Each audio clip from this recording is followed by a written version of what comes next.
남편은 자격지심이 대단한 사람이었습니다. 어릴 때부터 가족들에게 구박이란 구박은 다 받았다고 하더라고요. 남편에게는 3살 차이가 나는 누나가 하나 있었는데 저에게는 신우죠. 신우가 어릴 때부터 영어마다 싶을 정도로 똑똑했다고 하더라고요. 사람들이 지나가는 말로 쟤는 인생 2회차를 살고 있는 게 틀림없다고 말을 할 정도로 숫자에 능통했고 엄변이 좋아서 어릴 때 웅변대회 같은 곳에 나가기만 하면 상을 휩쓸었다고 했었습니다. 그러다 보니까 말주변 머리도 없고 책 한 권을 읽는데 며칠이 걸리는 남편에게는 점점 기대치가 떨어지게 되고 네 누나 밥만 닮았으면 하는 말로 구박을 받기 시작했다고 하더라고요. 신우는 초등학교에 입학을 해서도 받아쓰기, 수학, 과학, 경시 대회를 나가면 상을 휩쓸었고 학교에서 열리는 백일장에 나가 상을 받는 것도 허다했다고 하더라고요. 리더십도 좋아서 반에서 늘 인기가 많았고 중고등학교 시절에는 학생회장도 했다고 합니다. 성적이 우수하니 학교에서도 늘 인정을 받았다고 하더라고요. 반면 우리 남편은 만년 꼴찌였습니다. 특출나게 잘하는 것은 오로지 운동 하나였다고 하더라고요. 달리기가 무척이나 빨라서 운동의 날만 되면 아주 날아다녔다고요. 하지만 달리기 하나 잘하는 게 어디 쓸모나 있는 일이겠습니까? 집안에서는 그냥 골칫덩어리였다고 하더라고요. 성적은 늘 밑바닥을 기고 있지. 운동은 잘했으니까 힘은 좀 있었으니 같은 반 동급생들을 괴롭힐 줄이나 알았다고 하더라고요. 집에만 가면 공부를 하라고 잔소리를 하면서 네 누나한테 모르면 물어봐서라도 공부해라 하니까 남편은 집에도 잘 들어가지 않았다고 해요. 한마디로 학창 시절을 아주 개차반처럼 보낸 거죠. 그런 남편이 대학을 갈 수나 있었겠습니까? 신우는 문과 최대 아웃풋이라는 법대에 떡하니 입학을 했는데 남편 놈은 학교에서 내내 잠만 쳐 자다가 대학은커녕 지방 전문 대학의 문턱도 못 밟았다고 하더라고요. 이런 답 없는 남편 놈이랑 왜 결혼을 했나 싶으시죠? 우리 남편의 인생은 20살부터 시작이 되었습니다. 대학을 가지 않았으니 집에서 구박만 받았고 집을 떠나고 싶다고 생각했던 남편은 군대로 바로 주랭랑을 친 거죠. 그런데 학창 시절에 우두머리 역할을 하며 선배들에게 설설 기던 우리 남편에게 군대의 계급사회란 너무나도 체질이었던 것이었습니다. 상부에겐 설설 기고 아랫사람들에게는 호되게 훈련을 지도하는 군대가 딱 취향이었던 거죠. 일반 병사로 가서 말뚝을 박아버린 것입니다. 그렇게 부사관 생활을 하다가 전역을 했고 그 뒤부터는 아주 생활력 있게 살기 시작했더라고요. 군대를 다녀온 것이 인생에 아주 큰 경험이기도 했고 본인의 썩어빠진 사상을 고칠 수 있었던 계기가 된 것인지 사람이 되어서 집으로 돌아왔다고 그러더라고요. 시댁에서는 변호사인 신우 뒷바라지를 하느라 등골이 휘어가고 있었는데 남편 놈이 전역을 해서 떡하니 회사에 취직해 본인 밥벌이를 하니까 아주 만족스러워했다고 들었습니다. 사실 저 같아도 그랬겠어요. 만년 사고만 치던 아들이 군대에 몇 년이나 말뚝을 박더니 번듯하게 취업까지 해서 돌아왔으니 얼마나 뿌듯하셨겠어요. 이래서 100번 잘하고 한 번 못하면 욕을 먹고 100번 못하다가 한 번 잘하면 엄청난 칭찬을 받는다는 이야기가 있나 봅니다. 아무튼 그런 남편은 회사 생활을 하다가 저와 소개팅을 하여 만나게 되었고 저는 남편의 지난 과거는 전부 모르고 착실한 모습만 보고 결혼을 결심하게 되었어요. 결혼을 하고 난 뒤 정말 행복한 일만 가득할 거라 믿었죠. 실제로도 그랬고요. 그런데 아주 뜻밖의 사실을 알게 되었어요. 저희 집안은 딱히 믿는 종교가 없고 남편도 종교에 대한 이야기를 하지 않아서 무교인 줄 알고 있었는데 아니 뜬금없이 남편이 신혼 초에 기도를 올리러 갔다 온다고 말을 하더라고요. 오늘은 기도를 올리러 갔다 와야 하는 날이니까 혼자 점심 먹고 있어. 아니면 장모님이랑 같이 점심 먹고 시간 좀 보내다가 와. 나 대충 집에 도착하면 4, 5시쯤은 될 것 같아. 기도? 아니 당신 교회를 다니고 있었어? 갑자기 기도를 드리러 간다고 하니까 놀라서 말이야. 아니 여태 주말마다 교회 한 번 간 적이 없었으면서 갑자기? 아, 교회를 다니는 건 아니고 사실 내가 점 보러 다니는 걸 좋아하거든. 자주 다니는 점집이 있는데 철마다 한 번씩 가정의 평안을 위해서 혹은 나의 건강이라든지 나의 미래를 위해서 무당이랑 같이 기도를 올릴 때가 있어. 막 엄청 심각하게 굿하고 그런 건 아니고 그냥 몇 명 사람들이 복채 내고 소원 빌고 그러는 거야. 어머, 상상도 하지 못한 일이네. 그럼 여태까지 매번 그렇게 점을 보러 다녔다는 거야? 그냥 교회 다니고 성당 다니고 하는 거랑 다를 거 없어. 매주 찾아가는 것도 아니고 답답한 일이 있고 중요한 대소사가 있을 때 그럴 때 어쩌다 한 번 가는 거야. 나름 내 마음도 정리가 되기도 하고 또 희망적인 이야기를 들으면 믿고 의지도 하면서 나 스스로 길을 개척하기도 하고 종교라는 게 그런 거 아닌가? 남편은 별 대수롭지 않게 말을 하고 저도 듣다 보니까 처음에는 부정적인 인식을 가지고 있었지만 다른 종교와 별 다를 게 없다는 생각이 들더라고요. 거기다가 남편이 복채를 뭐 엄청나게 쏟아부는 것도 아니고 교회에 매주 헌금하는 것처럼 한 번 갈 때 5만 원 정도의 복채를 내고 기도를 드리고 오는 거라며 심각하게 빠져 있는 것도 아니고 걱정하지 말라고 이야기를 했어요. 사실 누구나 한 번쯤 답답한 미래에 대한 확신을 얻고 싶은 마음에 점 한번 보러 다니고 또 결혼 같은 중요한 일을 앞두고서는 궁합을 본다던가 식 날짜를 받아온다던가 하잖아요. 하물며 아이를 낳고 이름을 지을 때도 사주팔자 고민하면서 이름을 받아오기도 하는데 남편도 그 정도만 하는 거라고 별거 아니라는 식으로 말을 하더라고요. 저는 일단 그런가 보다 하고 남편이 기도를 올리러 간다고 나가는 것을 막지 않았고 점심에 친정엄마와 함께 데이트나 할 겸 친정집으로 갔는데 친정엄마가 제 얼굴을 보더니 무슨 일 있냐고 물어보시더라고요. 남편을 이해해보겠다고 노력을 하긴 했는데 제 얼굴에 드리워진 살짝의 의문과 부정적인 생각은 지울 수가 없었나 봐요. 어머, 너 얼굴이 왜 그래? 뭐 부부싸움이라도 한 거야? 신혼인데 주말 점심에 여기 온다고 했을 때부터 내가 수상하기는 했지만 아니야, 부부싸움 안 했어. 그냥 조금 생각이 깊어져서. 아이 글쎄 몰랐는데 그이가 무당한테 가끔 점도 보러 다니고 무당이랑 같이 기도도 올리러 다니고 한다네.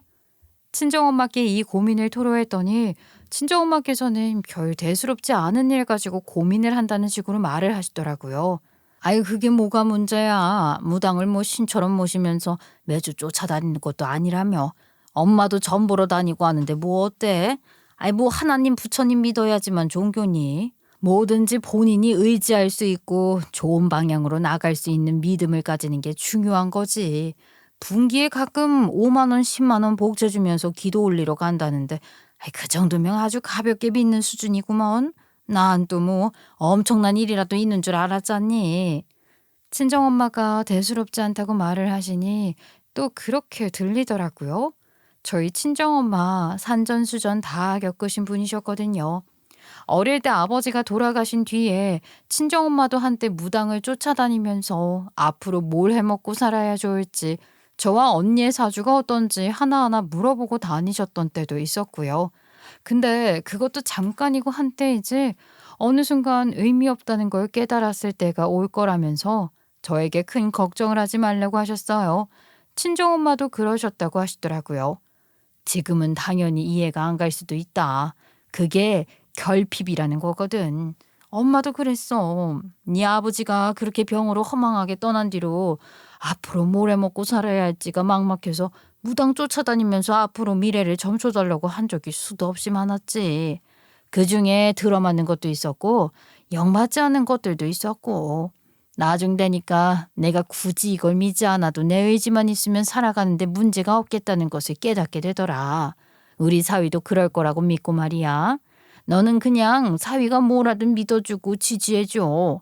그렇게 본인 스스로 불안한 것이 사라지고 마음의 안정을 찾게 되면 무당 쫓아다니는 짓도 그만둘 거야. 내가 그랬어. 아휴, 알겠어요. 엄마가 뭔가 깨달음을 얻은 사람처럼 이야기하니까 내가 더 이상 뭐라고 말을 못하겠네요. 그냥 좀 나 혼자 부정적인 인식 같은 게 있긴 했었나 봐. 그렇잖아. 교회나 절 다니는 건 그런가 보다 해도 무당 쫓아다닌다고 하니까 그게 맞나 하는 이상한 인식이라도 생긴 거지. 내가 너무 편협하게 생각했던 것 같아. 무엇을 믿든지 본인의 의지가 제일 중요한 건데. 엄마 정말 고마워요. 결혼이라는 게 다 그렇지. 아유, 어떻게 처음부터 끝까지 다 맞는 사람이 존재하겠니? 서로 통하는 부분이 있으면 통하지 않는 부분도 있는 거야. 다 살면서 그렇게 맞춰가고 이해하고 배려하는 거란다. 그러니까 우리 딸도 현명하게 잘 살아봤으면 좋겠어. 상대방 이해도 해주고 존중도 해주렴. 사위가 허튼 짓 하면 엄마도 있고 사돈도 있고 도와줄 사람 많으니까. 든든하네 정말. 아 맞다. 엄마 병원은 잘 다니고 계신 거죠? 검진 받은 거 추적 검사하는 거 꼬박꼬박 잘 다니고 있고? 얘는 걱정하지 마라. 내 건강은 내가 알아서 누구보다 잘 챙기고 있으니까. 아이 그나저나 이제 또 추적 검사 해야 할 시기가 다가오네. 내가 달력에 적어놨었는데 언제더라? 친정엄마가 자리에서 일어나 달력을 확인하셨어요. 저희 친정엄마 제가 5살 때 아버지가 병으로 돌아가신 뒤에 누구보다 열심히 사셨다고 했잖아요. 그래서 5년 전에 암이라는 몹쓸병에 걸려 항암 치료도 하시고 수술도 하셨었거든요. 다행히 암덩어리들이 전부 제거가 되었고 전이도 되지 않았어서 추적 검사를 통해 지켜보고 있었던 중이었어요. 암 수술을 하고 5년이라는 시간 동안 재발이 되지 않으면 완치라고 하더라고요. 올해가 딱 5년째 되는 해였고 친정엄마께서는 그 사이에 아무런 일도 일어나지 않았었기 때문에 완치 판정을 앞두고 있었죠. 저와 언니에게는 5년이라는 시간이 억겁의 시간처럼 길게 느껴졌었지만 완치를 앞두고 있어서 남다른 감정을 느낄 수 있는 해였어요. 거기다가 제가 결혼까지 하게 되었으니 그 어떤 날들보다 가장 행복한 시간을 보낼 수 있는 해였죠. 물론 남편에 대해 몰랐던 것들을 알게 되었던 터라 머리가 복잡스럽긴 했지만 좋은 게 좋은 거라고 친정엄마도 별거 아니다. 물 흐르듯이 지나가면 되는 거라고 앞으로의 시간이 더 중요한 거라고 말을 해주시니까 오히려 속이 조금 정리가 되는 기분이 들기도 했고요. 이번에 병원 갈 때 나도 회사에 연차 내고 같이 따라갈까요? 몇 년이나 우리를 힘들게 했었던 병이었는데 완치되었다는 얘기를 들으면 행복할 것 같아. 그게 뭐 얼마나 대단한 거라고 그래. 정말 그렇게 같이 가고 싶으면 연차 내고 같이 가던가. 근데 그렇게 연차를 자꾸 내면 상사가 뭐라고 안 하니? 나중에 휴가 쓸 시간 없어서 남들 놀 때 일해야 하는 거 아니야? 요즘 그런 걸로 뭐라 할 수 있는 시대가 아니라서 아무튼 엄마랑 이야기를 하니까 마음이 조금 진정된 것 같아. 엄마, 오래오래 평생 내 옆에 붙어 있어줘야 해. 별말을 다 한다. 결혼하고 난 뒤에 너도 스트레스 많이 받아서 예민해지고 그러나 보다. 남들도 다 그런다니까 조금만 견뎌봐. 무슨 일 있으면 언제든지 찾아오고. 요즘 뭐 이혼이 흠이니? 그거 살다가 안 맞으면 이혼하면 그만인데 뭘. 아유 오늘 하도 말을 많이 했더니 피곤하다. 친정엄마가 피곤하다고 하셔서 집으로 돌아왔어요. 기도를 마치고 온 것인지 신혼집에는 이미 남편이 와 있었고 저는 남편에게 어떻게 말을 해야 할까 고민을 하다가 결국에는 입을 열었어요. 어찌 됐든 남편이 무당을 쫓아다니는 걸 이해해 주겠다고 마음을 먹었으니까요. 당신이 갑작스럽게 종교에 대한 이야기를 꺼내니까 내가 너무 놀라긴 했었나 봐. 당신한테 잘 다녀오라고 인사는 해줬어야 했는데 내가 너무 찝찝하게 보내준 것 같아서 마음에 내내 걸리더라고. 근데 이런 건 나한테 미리 이야기를 해줬으면 더 좋았을 것 같아. 아, 나도 많이 당황스럽긴 했거든. 우리가 결혼한 지 얼마 안 됐으니까 서로에 대해 아직 모르는 게 많다는 거 알아. 그러니까 오해가 생기지 않게 천천히 알아가자. 알았지? 아, 미안해. 미리 말을 했어야 했는데 숨기려고 했던 건 아닌데 편견 가질까 봐 그동안 말 못했어. 그냥 정말 남들처럼 평범하게 종교를 가진 거라고 생각하면 돼. 돈 퍼붓는 것도 아니고 그냥 말씀해 주시는 거 들으면서 앞으로 더 잘 살게 해달라고 기도 올리고 오는 거니까.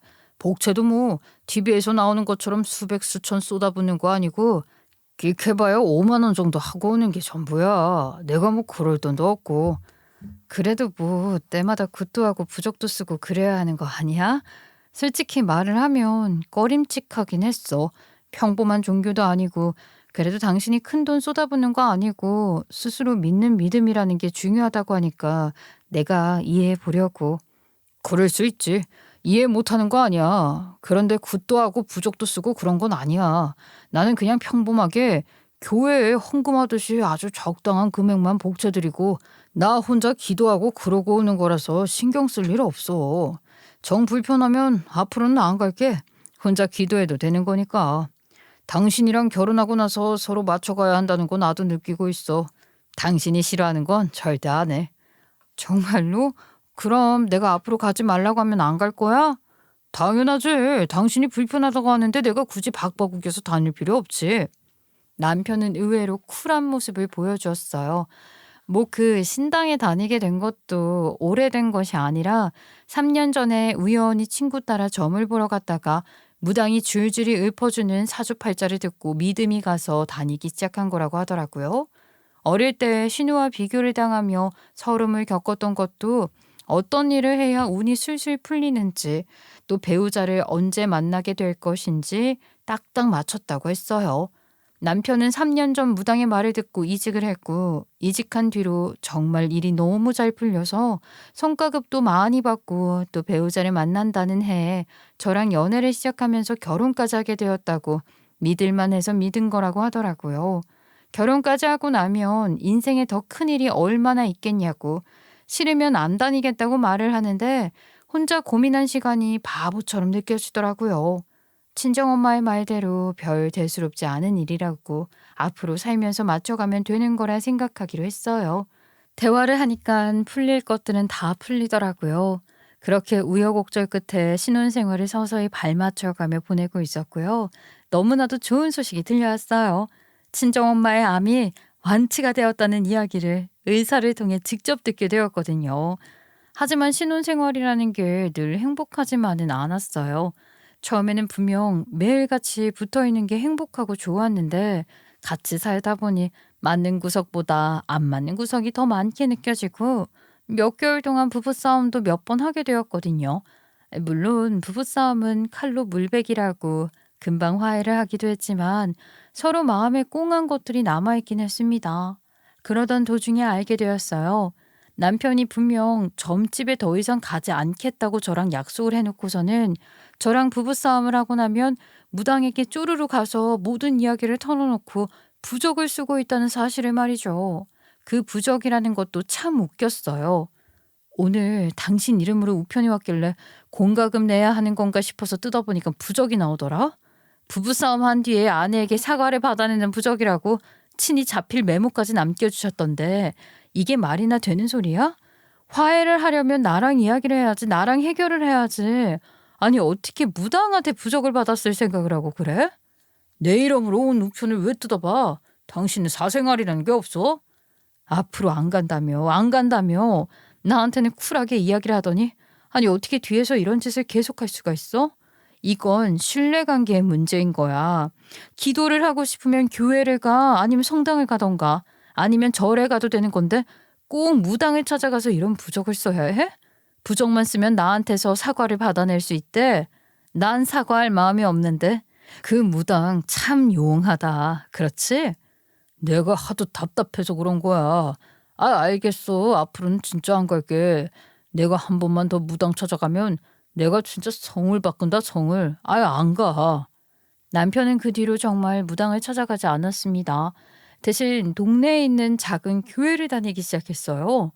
일요일이 되면 성경책과 찬송가를 들고 나가 예배를 보고 왔는데 제가 몇 번 궁금해서 따라간 적이 있었는데 정말 교회에 가서 예배만 보고 집에 돌아오더라고요.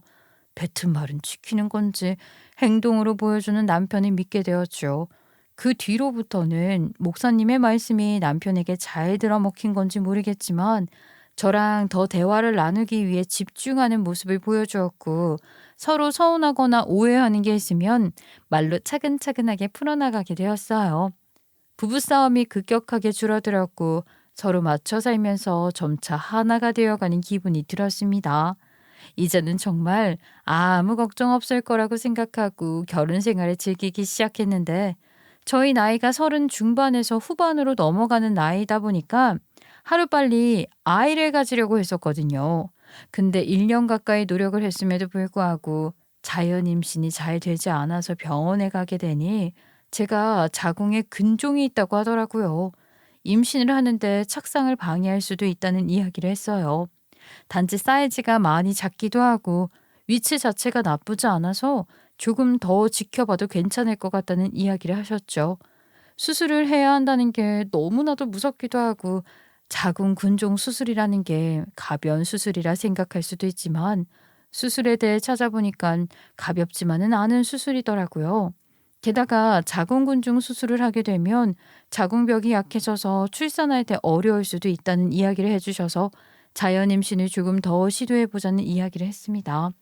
그렇게 6개월이 더 지나고 마음의 조급함을 버리고 임신을 하기 위해 노력을 하고 있었는데 청천벽력 같은 소식을 접하게 되었어요. 친정엄마께서 교통사고를 당하셨다는 소식이었습니다. 저는 너무나도 놀라서 회사에서 일을 하다 말고 조퇴를 하고 병원으로 달려갔죠. 횡단보도에서 길을 건너시다가 신호를 무시하고 달려온 차에 치여 사고를 당하게 되었다고 하더라고요. 심지어 대낮임에도 불구하고 운전자는 음주운전을 했다고 CCTV부터 전부 다 확보가 되어서 도주한 차량을 바로 검거했고 술 냄새가 진동을 해서 알코올 측정을 해보니까 운전 면허 취소 수준의 혈중 알코올 농도가 측정되었다고 했어요. 친정엄마는 교통사고를 당해 전신 타박상을 입게 된 것도 모자라 머리를 심하게 다쳐 뇌가 부어서 아무것도 할 수 없다고 했습니다. 숨이 붙어 있는 것도 기적이고 뇌가 부어서 수술을 할 수도 없으며 온몸이 골절상을 당해 가만히 누워 있는 것 말고는 아무것도 손을 쓸 수 없는 상태라고 했어요. 저는 정말 세상이 무너지는 줄 알았습니다. 암 완치 판정을 받은 지 얼마 시간이 지났다고 이런 사고를 당하게 되는 것인지 하늘이 정말 무심하다는 생각을 지을 수가 없었죠. 제가 종교를 믿지 않았기 때문인 건가 하는 생각까지 들었어요. 친정엄마가 사고를 당해서 아무것도 할 수 없는 지경인데 어디 속 시원하게 빌고 의지할 곳이 저는 없었으니까요. 중환자실은 면회 시간도 지정이 되어 있었기 때문에 그 앞에서 눈물바람으로 친정엄마의 소식이 들려오기를 기다리고 있었는데 친정엄마의 상태는 점점 더 나빠졌어요.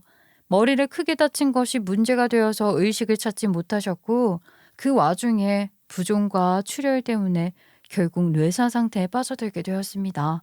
병원에서도 이 상태로 기다리는 건 시간만 연장을 할 뿐이라고 깨어날 가능성이 희박하고 이미 뇌사 상태이기 때문에 마음의 준비를 해야 한다고 했어요. 주렁주렁 온몸에 주사를 꽂고 자가호흡도 하지 못하는 친정엄마를 보면서 저는 엄청난 갈등을 하게 되었습니다. 언니 또한 결혼하고 대구에 살고 있었는데 조카들을 데리고 병원으로 왔더라고요. 언니랑 저는 한참을 울면서 친정엄마를 어떻게 보내드려야 할지 고민했어요. 남편도 퇴근 후에 병원으로 바로 달려왔고요. 이렇게 생명 연장하는 거 서로에게 못할 짓인 것 같아. 이미 뇌사 상태고 깨어날 가능성도 없다고 호흡도 스스로 하지 못하시는데 어떻게든 숨을 불어넣는다고 엄마가 다시 일어설 수 있는 건 아니잖아. 그래도 언니, 어떻게 이대로 엄마를 포기해? 나는 못하겠어. 암 완치 판정 받은 게 작년인데 어떻게 엄마한테 이런 일이 생길 수가 있냐고. 여보, 장모님을 위해서는 이렇게 시간을 끌고 있는 게 더 독일 수도 있어. 우리야 장모님이 뇌사 상태라서 아무런 고통도 못 느낀다고 생각할 수 있지만 장모님은 다 느끼고 있을지도 모르는 일이잖아. 우리가 저 고통이 얼마나 어마어마한지 모르니까 저 형 말대로 이대로 보내드리는 게. 그래, 우리가 단단해져야지. 엄마가 정말로 원하는 게 이런 걸까? 너 잘 생각해봐. 엄마가 암 수술하러 갔을 때도 무슨 일이 생기면 그냥 포기해달라고 했었잖아. 그럼 언니는 이대로 엄마를 보내주자는 소리야? 나 엄마 없이 어떻게 살아? 나도 똑같이 슬프고 힘들지만 엄마를 위해서는 이게 맞는 일인 것 같아. 친정엄마는 살아생전 암 치료를 받은 이후에 장기 기증에도 서명을 하셨었기 때문에 완치 판정을 받았고 전이가 되지 않았으므로 장기 기증이 가능할 수도 있다는 병원 측 이야기를 전해 들었어요. 끝까지 좋은 일하고 돌아가시고 싶다고 누누이 말씀을 하셨었는데 저와 언니는 뇌사 판정을 받고 겨우겨우 생명 연장을 하고 있는 친정엄마를 고통 없이 보내드리자고 결론을 내게 되었습니다. 결국 친정엄마는 그렇게 돌아가시게 되었어요. 병원 측에서 모든 장례 절차를 밟아주겠다고 했고 저와 언니는 친정엄마의 장례를 눈물바람으로 치르게 되었어요. 시댁 식구들부터 시작해서 친척들까지 모두 한데 모여 친정엄마의 갑작스러운 죽음을 슬퍼하게 되었죠. 남편의 교회분들이 장례식장을 찾아와 위로도 해주셨고요.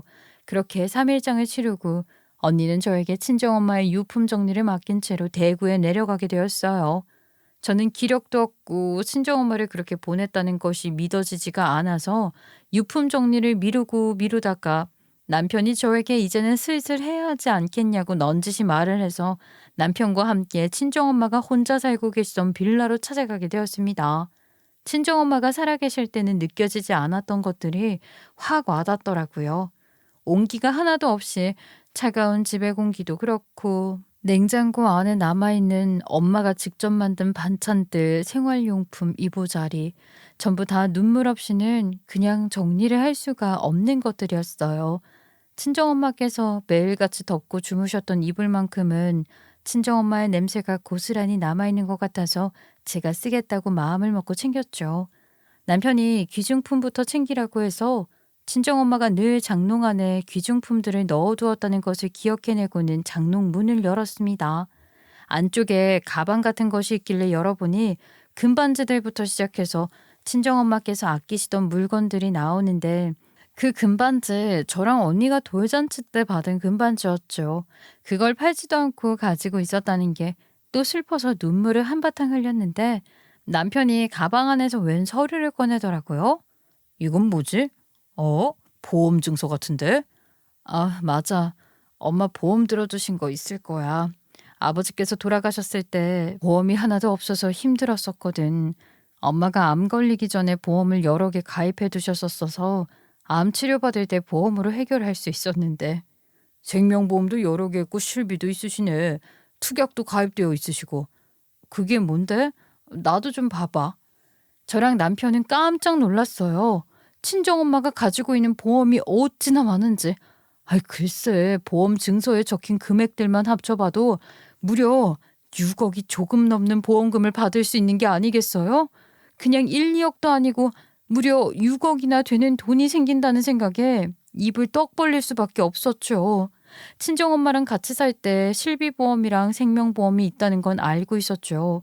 암 치료 받을 때 보험금을 받았었으니까요. 하지만 이렇게 많은 보험이 있다는 건 알지 못했어요. 저 몰래 몇 개를 더 가입해 두신 것 같더라고요. 저는 또다시 눈물을 흘렸어요.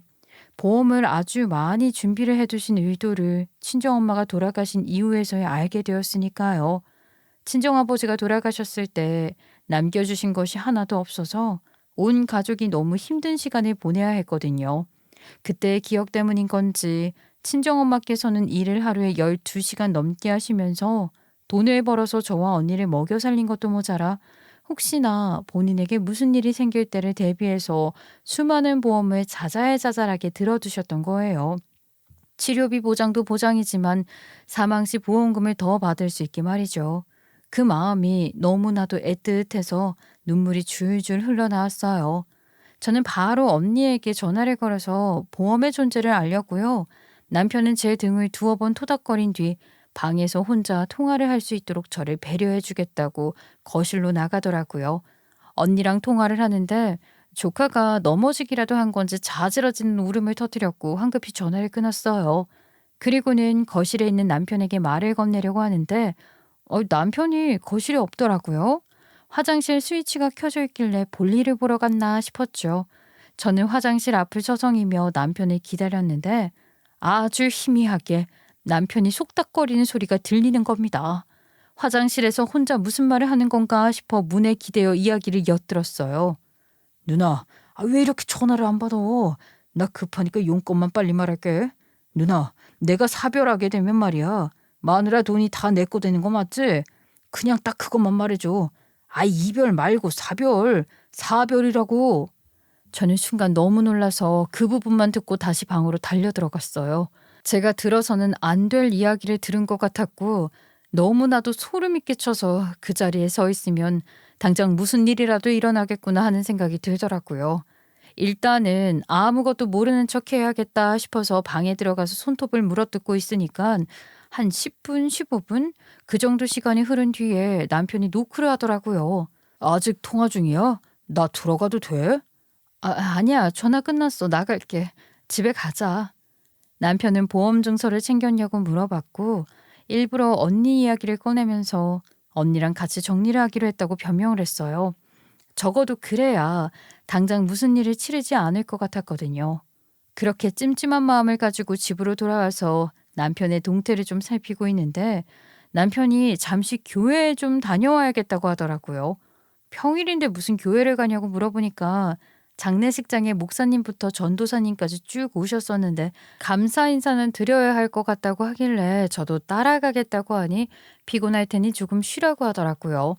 남편은 교인으로 등록이 되어 있었지만 저는 남편이 정말 교회에 가는 게 맞나 싶어서 두어 번 따라간 게 전부라 교인 등록이 되어 있지 않았었거든요. 남편이 혼자 가겠다고 하니까 그러라고 하고 집안에서 남편이 신우에게 한 이야기를 다시 한번 곱씹어 봤습니다. 정말 너무 무서워서 당장 언니가 있는 대구로 피신을 가고 싶다는 생각만 들더라고요.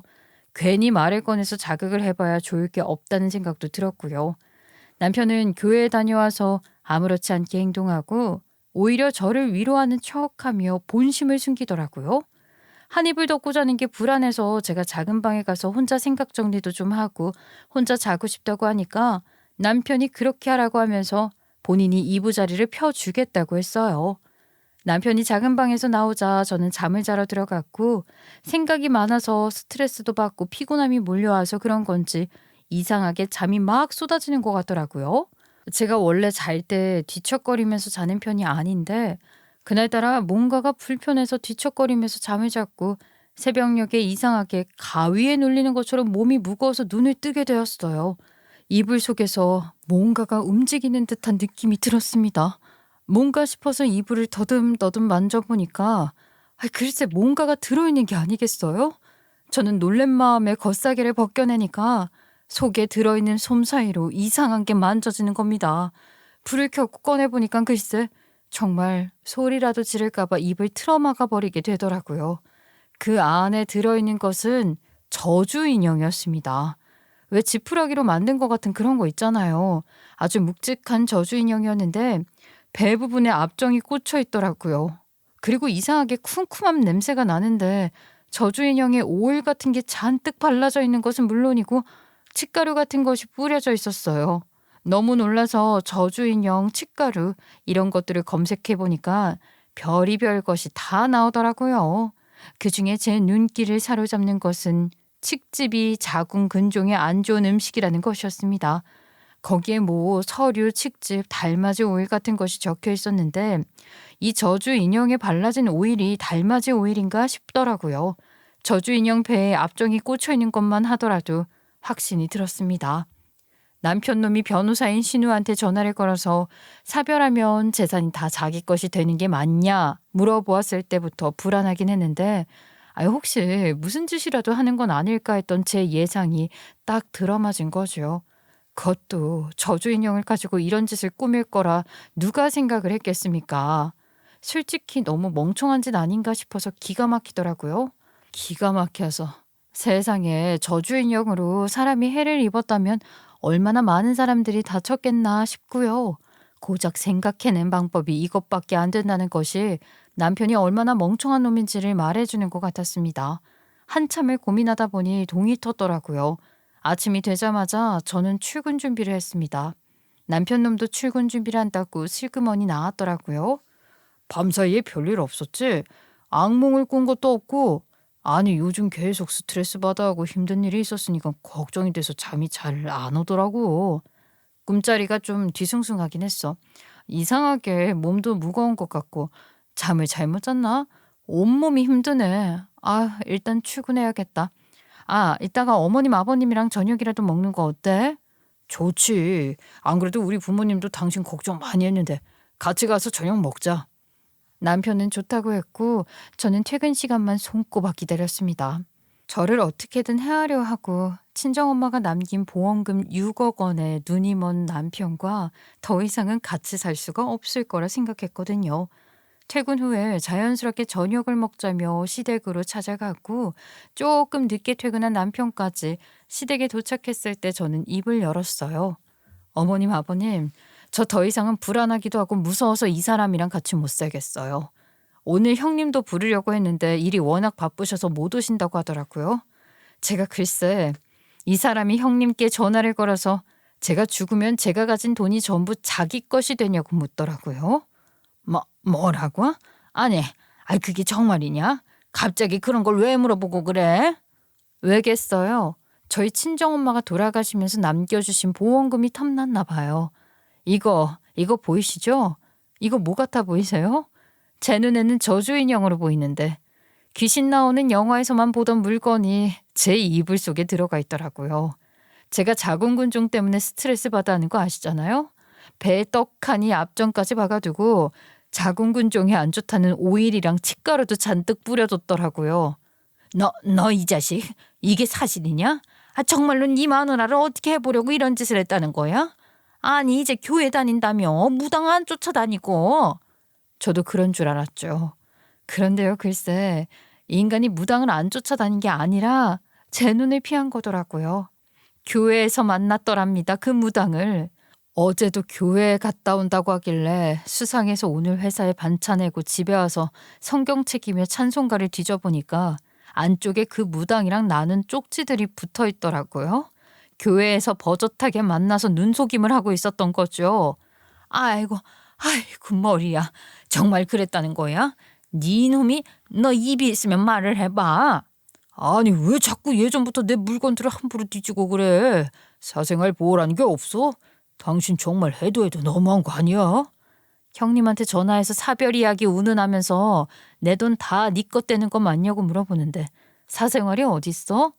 어떻게 지 마누라에게 해를 입힐 생각을 하면서 저주 인형을 만들어. 너랑은 이혼이야. 이런 음침한 놈이랑은 더 이상 못 산다고. 이혼해. 우리 엄마가 마지막에 나한테 선물이라도 남겨주신 건가 보다. 너 같은 음침한 놈이랑 이혼하고 새 출발하라고. 고작 인형 가지고 왜 이렇게 오바야? 내가 해를 끼칠 거였으면 더 확실한 방법으로 했겠지. 그거 그냥 장난이야, 장난. 장난? 이런 장난을 치는 사람이 어딨어? 그리고 앞으로 더 확실한 방법으로 나에게 해를 끼칠지 어떻게 알아? 저 이혼하겠습니다. 오늘 이 말씀 드리려고 온 거고요. 제가 굳이 이렇게 다 까발리는 건 앞으로 이 인간이랑 저랑 마주치는 일이 없게 해주셨으면 하는 마음에서 드리는 겁니다. 야, 장난이라니까. 알겠어. 내가 그 무당한테 그냥 당신 골려줄 방법 없냐고 물어본 것뿐인데 그게 기분 나빴으면 사과할게.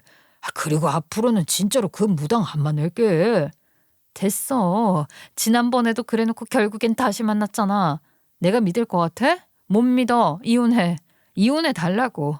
아니면 내가 소송이라도 걸겠어. 떡하니 형님한테 사별 이야기까지 해놓고 어떻게 빠져나가려고. 형님이 변호사니까 더 잘 아시겠지. 법정에서 거짓말도 못하잖아. 변호사씩이나 되어서 어떻게 거짓말을 하겠어. 서로 피차 힘 빼지 말고 협의혼하자고. 그리고 앞으로는 내 앞에 나타나지도 말고 나 찾지도 마. 아주 무섭고 소름 끼쳐 죽겠으니까. 그 순간 시아버지가 남편의 뺨을 후려 갈겼어요. 남편이 놀래서 시아버지를 바라보자 반대편 뺨도 후려 갈기더라고요. 이 정신 나간 미친놈이 정신 차리고 사는 줄 알았더니 뭐 멀쩡한 척을 하고 사람을 속여? 너 이 자식은 말이야, 말로 해서는 안 되는 놈이야. 예전부터 사고만 칠 줄 알았지 제대로 뭐 하나 해낸 것도 없고 말이야. 너 같은 놈의 자식으로 취급하고 싶지도 않아. 아버지, 정말 너무하시는 거 아니에요? 어릴 때부터 누나랑 그렇게 비교를 하더니 아직까지도 저한테 이런 트라우마를 남기시는 거냐고요. 트라우마 같은 소리하고 앉아있네. 이거 아주 제정신이 아니야. 정신병원에 가두기라도 해야지. 어떻게 말도 안 되는 짓을 해놓고 잘났다고 떠들고 앉아있어. 그 말에 남편이 부르르 떨면서 눈물이 뚝뚝 흘리더라고요. 자업자득이죠 뭐. 어떻게 멍청해도 이렇게 멍청할 수가 있나 싶고요. 시어머니는 저에게 고개를 푹 숙이고는 미안하다고만 반복을 하시고 시아버지는 남편에게 삿대질을 하며 정신병원에 가둬버릴 거라고 당장 병원으로 가자고 고래고래 소리를 지르셨어요. 어릴 때부터 비교란 비교는 다 당하고 자라 자격지심이 넘치던 남편놈은 시아버지의 호통에 아무 말도 하지 못하고 고개만 푹 숙인 채로 울고 있더라고요. 저는 그 길로 신혼집으로 와서 대충 짐을 싸서 엄마가 사시던 빌라로 갔고 다음 날 바로 이혼 소장을 접수했습니다. 그 소식을 들은 건지 신우가 시어머니와 함께 저를 찾아왔더라고요. 옳게 내가 미안해. 내 동생이 처음에는 멍청해서 이별을 사별이라고 잘못 말한 줄 알았어.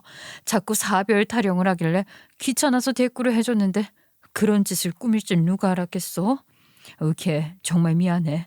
어떻게 그런 짓을 할 수가 있다니. 내가 입이 10개라도 할 말이 없다. 엄마한테 이야기 듣고 얼마나 황당하고 놀랐는지 몰라. 이미 이혼 소장 접수했어요. 이런 일을 겪고 어떻게 같이 살 수 있겠어요. 다른 것도 아니고 친정 엄마가 남겨주신 보험금이 탐나서 저주 인형 만들어서 저를 해치려고 했다는 게 소름 돋고 앞으로 얼굴조차 마주치고 살고 싶지 않다고요. 평생 안 보고 살고 싶어요. 그 무당도 미친년이다. 아니 어떻게 사람의 탈을 쓰고 그런 짓을 할 수가 있다니. 내가 기가 막혀서 말이 안 나와. 변호사로 일을 하면서 별의별 케이스를 다 겪어봤다고 생각했는데 이런 일은 또 처음이라 어디 가서 쪽팔려서 말도 못해. 이혼 접수했다는 거.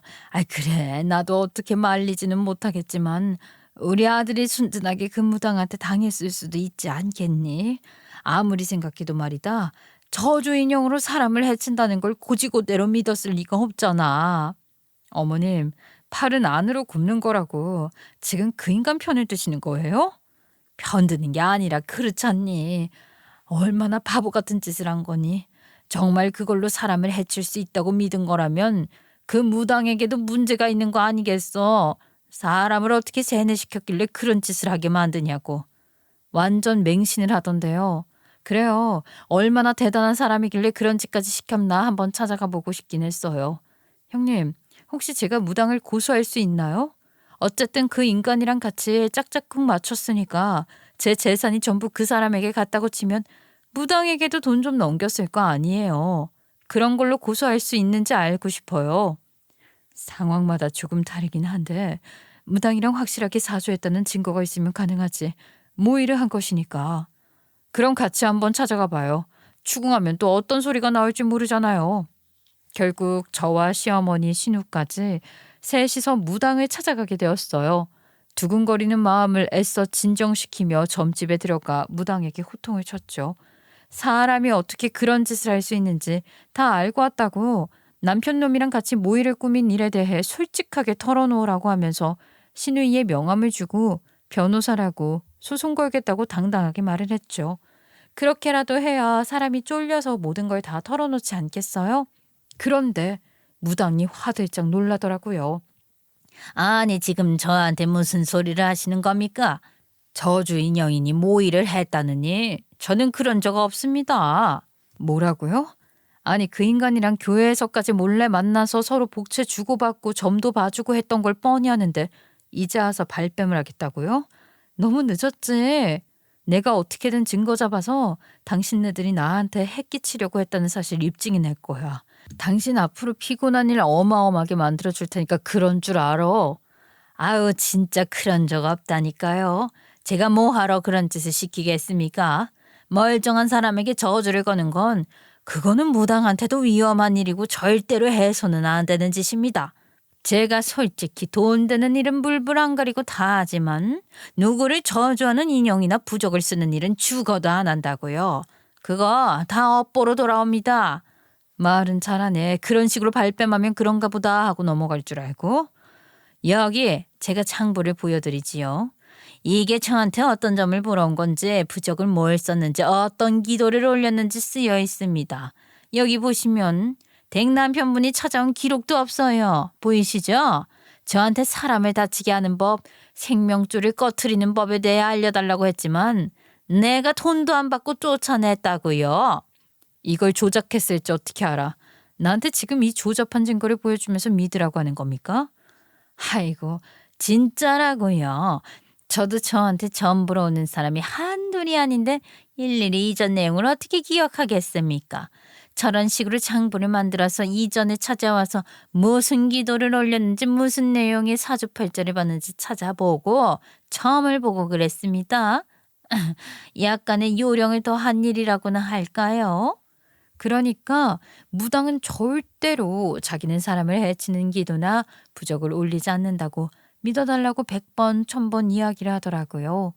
찝찝한 마음을 가지고 집으로 돌아왔는데 그날 저녁에 신우에게 전화가 오더라고요. 뭔 일인가 싶어서 받아보니 기가 막힌 이야기를 하더군요.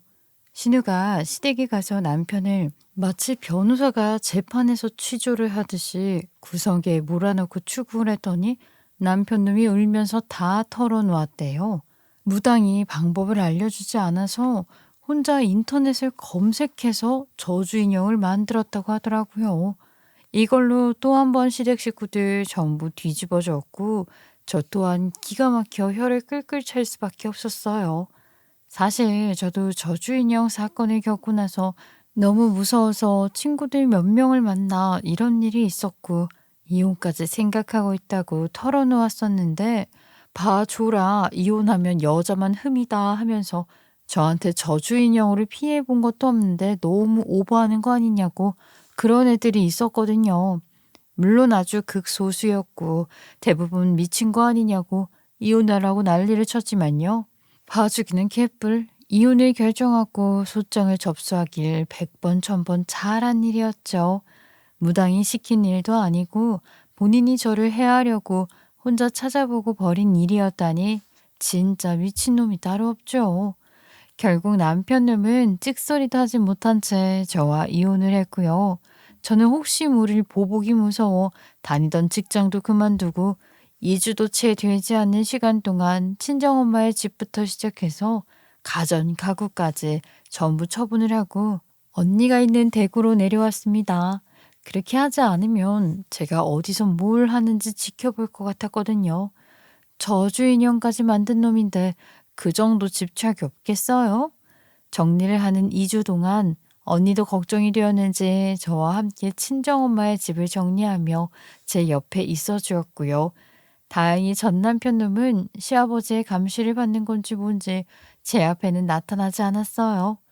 이혼이 모두 마무리된 뒤에 저는 시아버지와 따로 연락을 했고 재산 분할에 대한 돈과 위자료 또한 시아버지를 통해 받을 수 있었어요. 다행이죠.